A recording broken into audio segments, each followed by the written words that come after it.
Bonjour à tous. J'aime beaucoup les proverbes parce qu'en une phrase très courte, ils expriment une idée absolument formidable. Et la Bible contient beaucoup de proverbes, mais aussi le monde actuel en a créé de nombreux.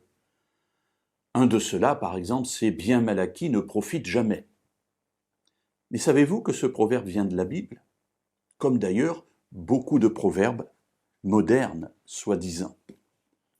Ainsi, dans le livre des Proverbes, au chapitre 10 et au verset 2, voilà ce que Salomon a dit. « Les trésors mal acquis ne profitent pas, mais la justice délivre de la mort. » Les trésors mal acquis ne profitent pas. Voilà, au sens littéral, c'est les trésors de la méchanceté. C'est-à-dire les trésors qui ont été acquis sur des bases mauvaises, des bases justement qui ne sont pas justes. Deuxième partie du verset, mais la justice délivre de la mort. Voilà, les actes de justice nous permettent de passer au travers de ce qui est inéluctable, de la mort, non pas de la mort physique, bien sûr, nous mourrons tous, mais de la mort éternelle, puisque Dieu nous ressuscitera.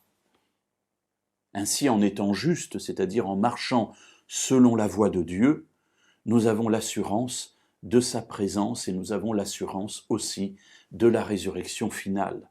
En revanche, celui qui s'assoit sur la méchanceté, qui assoit sa vie sur la méchanceté, lui ne profitera pas. Ainsi, les trésors mal acquis ou les trésors de méchanceté ne profitent pas.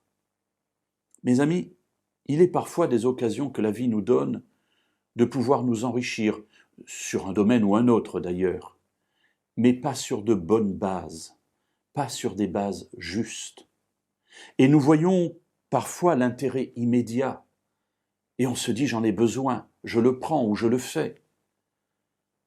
Ici, Salomon nous rappelle que il faut voir à long terme, il faut voir à plus long terme. Et à plus long terme, seule la justice nous mène à la vie éternelle.